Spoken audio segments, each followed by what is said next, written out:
بسم اللہ الرحمن الرحیم۔ ہر سال ماہ رمضان میں سورت کوثر کو یوں پڑھتا ہوں، 20 کروڑ مانگو اللہ 40 کروڑ دے دیتا ہے، جلدی فائدہ اٹھا لو موقع ملا ہے، جس نے بھی یہ عمل کیا وہ خالی ہاتھ نہیں لوٹا۔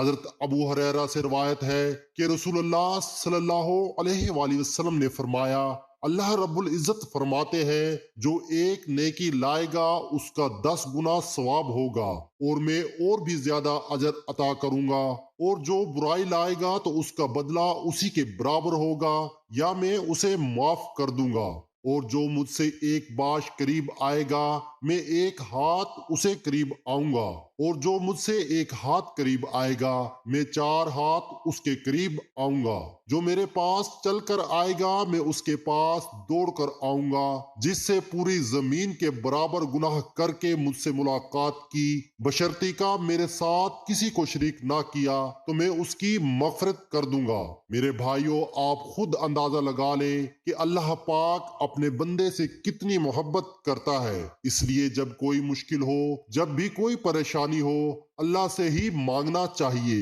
ارشاد باری تعالی، قسم ہے اس روشن کتاب کی، بے شک ہم نے اسے برکت والی رات میں اتارا ہے، بے شک ہم ڈر سنانے والے ہیں، ہر حکمت والا کام اس میں بانٹ دیا جاتا ہے۔ اگر تم ماہ رمضان کے مہینے میں یہ وظیفہ کر لو گے تو اللہ کی قسم تمہاری زندگی سے ہر مشکلات ایسے نکلے گی جیسے کبھی زندگی میں آئی ہی نہیں۔ یہ اتنا مجرب وظیفہ ہے، جس نے بھی اس وظیفے کو کیا تھا وہ خود آ کے ہمیں بتا رہے ہوتے ہیں کہ اللہ نے ان پر کتنا کرم کیا۔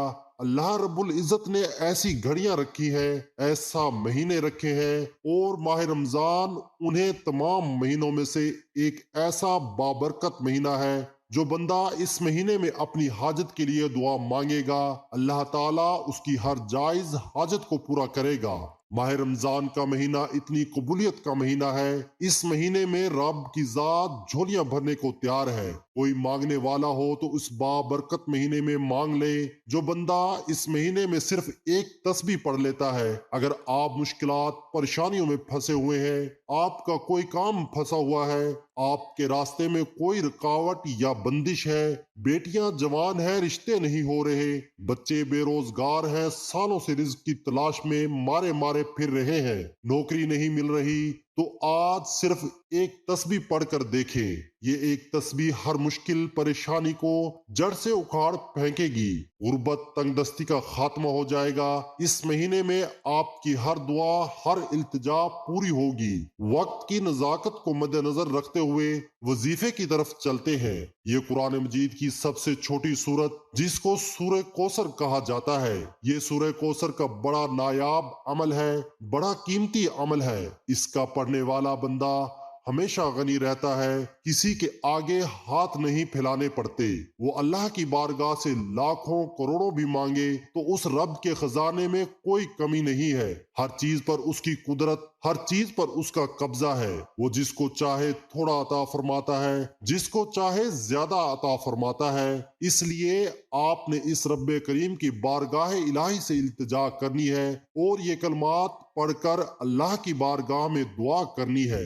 ماہ رمضان میں آپ نے اس عمل کو کرنا ہے۔ اگر آپ کو مالی پریشانی ہے، اگر آپ کو اولاد کی وجہ سے کوئی پریشانی ہے، کاروبار کی وجہ سے کوئی پریشانی ہے، آپ کے گھر کے اندر کوئی مسائل، آپ کے گھر میں کوئی اولاد کا مسئلہ ہے، کسی بھی قسم کی کوئی بھی پریشانی ہے، انشاءاللہ اللہ پاک ان کلمات کی برکات سے وہ پریشانی دور فرما دیتا ہے۔ ایک صحابی بیان فرماتے ہیں، اس واقعہ کے ساتھ میں بتا دیتا ہوں یہ وظیفے کی حقیقت کیا ہے اور اس وظیفے سے غم اور دکھ کیسے جھڑتے ہیں، کیسے دور ہوتے ہیں، بندے کی پیاس کیسے ختم ہوتی ہے۔ آقا علیہ الصلوۃ والسلام کے ایک صحابی بیان کرتے ہیں کہ آقا علیہ الصلوۃ والسلام اپنے بستر پر لیٹے ہوئے تھے اور اسے ہم سمجھ رہے تھے کہ جیسے آقا علیہ الصلوۃ والسلام بے ہوشی کے عالم میں ہے، اور آقا علیہ الصلوۃ والسلام پر غشی طاری ہے، اور فرماتے ہیں کچھ دیر کے بعد ہم نے دیکھا حضور علیہ الصلوۃ والسلام اپنے بستر سے اٹھے اور مسکرا رہے تھے، اور صحابہ بیان فرماتے ہیں کہ ہم نے آقا علیہ الصلوۃ والسلام کی بارگاہ میں عرض کی، یا رسول اللہ صلی اللہ علیہ وآلہ وسلم، مسکرانے کی کیا وجہ ہے؟ اس میں کیا حکمت ہے؟ تو آقا علیہ الصلوۃ والسلام نے فرمایا، میرے صحابہ، آپ جانتے نہیں، اللہ کی بارگاہ سے میرے اوپر ایک ایسی صورت کا نزول ہوا ہے جس میں اللہ تبارک و تعالی نے مجھے کوثر عطا فرمایا ہے۔ تو صحابہ نے عرض کیا، یا رسول اللہ، وہ کوثر کیا ہے؟ تو آقا علیہ الصلوۃ والسلام نے فرمایا، میرے صحابہ، وہ کوثر ایک ایسا جنت کے اندر سمندر ہے، ایک ایسا دریا ہے، ایک ایسی نہر ہے کہ جب قیامت کے دن میری امتی پل صراط پر محشر کے میدان میں کھڑے ہوں گے، میں اپنے امتیوں کو اس میں سے ایک ایک جام بھر کر پلاؤں گا، جو 50 سال کا ایک دن ہے۔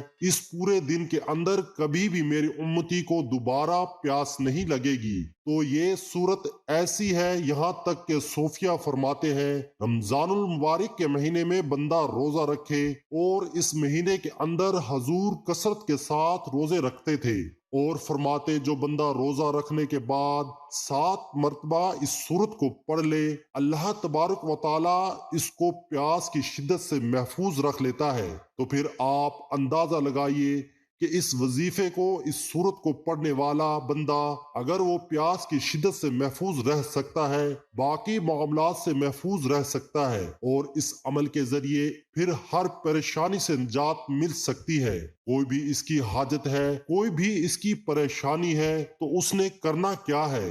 سب سے پہلے اس وظیفے سے پہلے آپ نے 21 مرتبہ یہ کلمات پڑھنے ہیں، اعوذ باللہ من الشیطان الرجیم، اعوذ باللہ من الشیطان الرجیم۔ یہ 21 مرتبہ آپ نے اللہ تبارک و تعالیٰ کی بارگاہ میں حفاظت لینی ہے شیطان مردود سے، اور آپ نے کہنا ہے، باری تعالیٰ میں شیطان مردود سے پناہ چاہتا ہوں، مجھے اپنی حفاظت میں لے لے۔ جب اللہ آپ کو اپنی حفاظت میں لے لے گا، پھر آپ کو دنیا کا کوئی غم آپ کے قریب نہیں آئے گا۔ غم ہمارے پاس کیوں آتے ہیں؟ ہم گناہ کرتے ہیں، اور گناہوں کے سبب ہمارے اوپر ایسی مصیبتیں آتی ہیں کہ اللہ تبارک و تعالیٰ کی بارگاہ سے ہر وقت استغفار کرنی چاہیے، توبہ کرنی چاہیے، اور پھر اس کو پڑھنے کے بعد آپ نے اللہ اکبر، اللہ اکبر، اللہ اکبر، اس کو بھی آپ نے 21 مرتبہ پڑھنا ہے۔ اس کے بعد آپ نے 1 مرتبہ بسم اللہ الرحمن الرحیم پڑھنا ہے۔ اس سے پہلے آپ نے 7 مرتبہ یا 11 مرتبہ اول و آخر 11 مرتبہ درود ابراہیمی پڑھنا ہے۔ نماز والا پڑھنا ہے، ایک دفعہ میرے ساتھ پڑھیں، اللہم صلی علی محمد وعلی آل محمد کما صلیت علی ابراہیم وعلی آل ابراہیم انک حمید مجید، اللہم بارک علی محمد وعلی آل محمد کما بارکت علی ابراہیم وعلی آل ابراہیم انک حمید مجید۔ درود پاک پڑھنے کے بعد آپ نے 33 مرتبہ سورۃ الکوثر پڑھنی ہے۔ بسم اللہ الرحمن الرحیم، انا اعطیناک الکوثر فصل لربک وانحر ان شانئک ھو الابتر۔ اس کے بعد آپ نے سورۃ الکوثر کا پڑھنا ہے۔ سورۃ الکوثر کی پہلی آیات انا اعطیناک الکوثر، یہ سورۃ قرآن پاک کے 30 پارے میں ہے۔ یہ آیت پاک اور بے شمار رحمتوں اور برکتوں کا خزینہ ہے۔ یہ آیات رنج و غم کو دور کرتی ہے، قلب مومن کو فرحت و شادمانی اور خوشیاں دیتی ہے۔ یہ سورت بہت ہی پاورفل ہے۔ اس وظیفے سے آپ کی ہر جائز خواہش پوری ہوگی، اور آپ کی بڑی سے بڑی پریشانی ختم ہو جائے گی۔ یہ جو عمل ہے، یہ کسی کو خالی ہاتھ نہیں چھوڑتا، اللہ پاک ہر لحاظ سے مالا مال کر دیتا ہے۔ اللہ کے خزانے اتنے وسیع ہیں، اور وہ ذات ایسی ذات ہے جس جگہ سے رزق دیتا ہے جہاں پر آپ سوچ بھی نہیں سکتے۔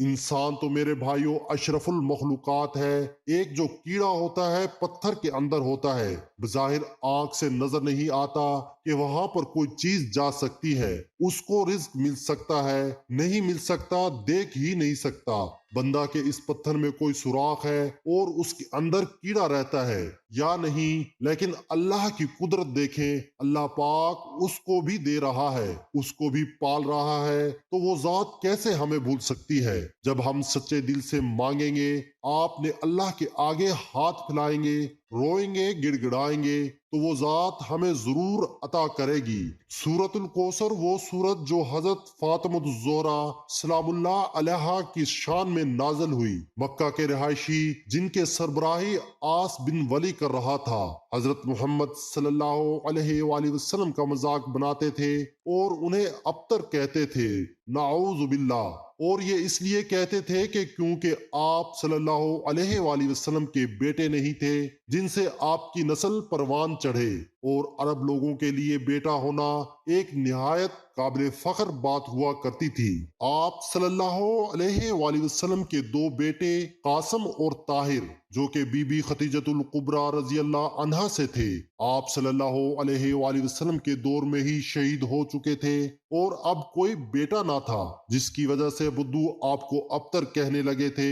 اس صورت کا شان نزول آپ صلی اللہ علیہ وآلہ وسلم کے دشمنوں کے لیے جواب تھا کہ اسلام اور قرآن ہمیشہ کے لیے ہے اور اللہ کی بات سچی ہے، اور بعض علماء کے مطابق اللہ کا جواب سن کر آپ صلی اللہ علیہ وآلہ وسلم کو بے انتہا سکون ملا اور اپنے دشمنوں کی خوب پہچان بھی ہو گئی۔ حوض کوثر کی فضیلت حضرت ابو ہریرہ رضی اللہ عنہ سے روایت ہے کہ حضرت صلی اللہ علیہ وآلہ وسلم نے فرمایا، میرے گھر اور ممبر کا درمیان بہشت کی کیاریوں میں سے ایک کیاری ہے، اور میرا ممبر قیامت کے دن میرے حوض پر ہوگا۔ حضرت عقبہ بن عامر رضی اللہ عنہ سے روایت ہے، رسول کریم صلی اللہ علیہ وآلہ وسلم نے شہدائے احد پر نماز جنازہ پڑھی، پھر آپ صلی اللہ علیہ وآلہ وسلم نے ممبر پر آ کر فرمایا، میں حوض کوثر پر تمہارا منتظر ہوں گا، اور حوض کوثر کی چوڑائی اتنی ہے جتنا کہ ایلا کے مقام سے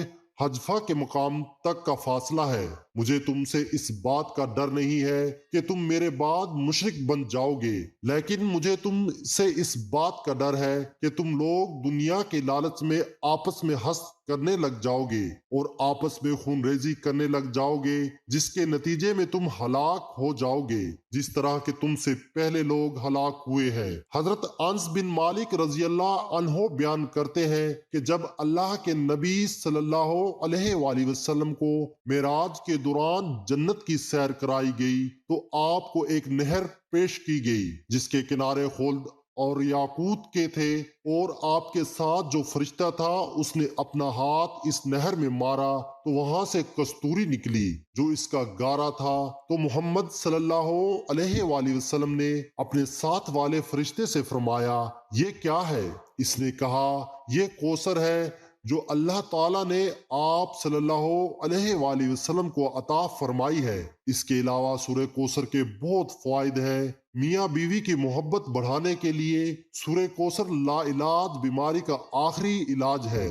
شیاطین جنات کے لیے عجیب و غریب چیز ہے۔ دشمنوں کی زبان بند ہوگی، رزق میں برکت ہوگی، پیسوں کی کبھی کمی نہیں ہوگی۔ جمعے کے دن اس وظیفے کو کرنے کے بعد آپ نوافل تلاوت ذکر و اذکار کا اہتمام کرنا۔